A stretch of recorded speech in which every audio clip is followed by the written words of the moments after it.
Sometimes, life makes me feel like I'm never going to stand back up again.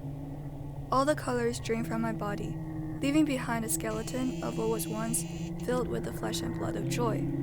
A black hole implodes from the middle of my forehead, eating away each and every piece of my brain slowly and painfully, like a virus.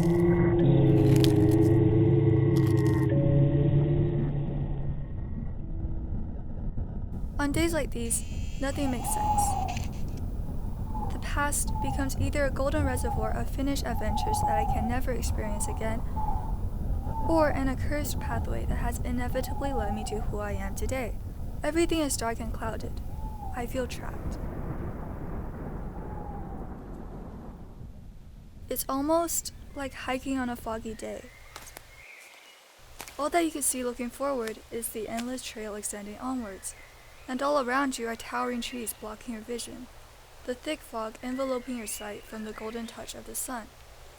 The worst part is always looking up, the tiny piece of taunting sky peering through the empty specks between the leaves, just enough to mock you with its seemingly reachable, yet impossibly far away distance.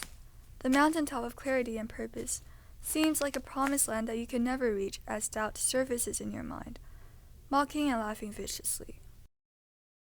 At this point, I really start missing the comfort of my bed, where every day is a repeated cycle, a mechanized process, where I live quietly as a background character, with her head humbly held down, scared of what may happen if I even dare lift my eyes to the sky. Feeling full but hollow, living unconsciously yet painlessly, my brain longs to return to this empty yet distracted lifestyle. If only I can just block out what I feel and what I think and what's in my head and the thoughts and the goals and the dreams and the ambitions and the wishes and go back to my house and give up. But all of that fades away once I see the view from the mountaintop. The trees, the buildings, the houses, the cars gracefully tracing the curved highways. The most beautiful is the boundless blue sky expanding onwards in all directions, limitless impossibilities.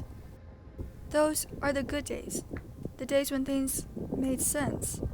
It didn't matter how much mud was on my shoes, how hungry I was from the hike, how my shirt is dripping wet with sweat, or how my randomized playlist isn't playing my favorite song.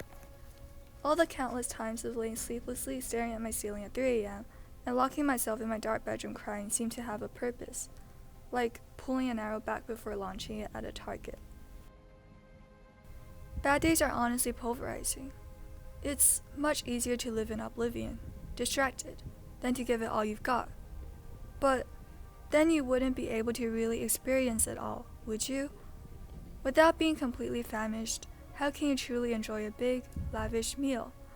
Without the drastic dips of sadness and hopelessness, how can you truly appreciate and take in the beauty of happiness? The sunlight hits me right. The trees beam. Like a hungry kid finally receiving his juicy cheeseburger at a diner, preparing to sink his teeth into it, I smile wide. Sometimes, being alive makes me feel really happy.